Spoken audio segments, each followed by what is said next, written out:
All right, guys, this is before we're screwing it down. This is a final of what I was talking about. So we set the foam down. Just some scrap stuff I had laying around.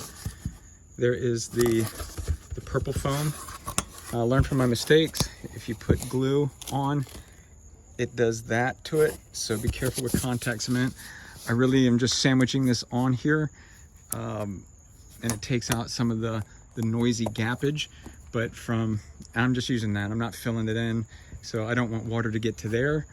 And on this part in the back where water drains down, I'm leaving it up so there's no water saturation in the foam. Also, I'm not caulking it. So this is going to act down this rail.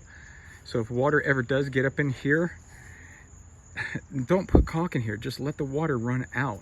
I was gonna go ahead and put drain holes in. Not necessary. So these are gonna be your drain holes. So this is where your water saturation generally takes place, is in the sides. That's it. So I'll take another video once we get the screws in. It's pretty boring to watch somebody put a bunch of screws in and then fast forward the video. If you're this far into this project, you don't need to watch me do that. But there you are. Cut it with a regular skill saw, actually a battery operated Ryobi, plug-in Ryobi again. Battery operated skill saw with I think the 18V batteries. Cut like butter.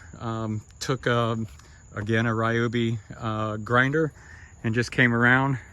I beveled the edge one way, beveled the edge other way, and then came down so it doesn't cut and it doesn't catch your sheets. On the corners, I rounded all four corners just so it doesn't, again, catch your sheet. And that's what your mattress is going to go on. So now you've got fiberglass, you've got aluminium, you've got foam, and you've got plastic. This thing, for the next guy that buys it from us, he's going to love it because this thing will never rot. See ya.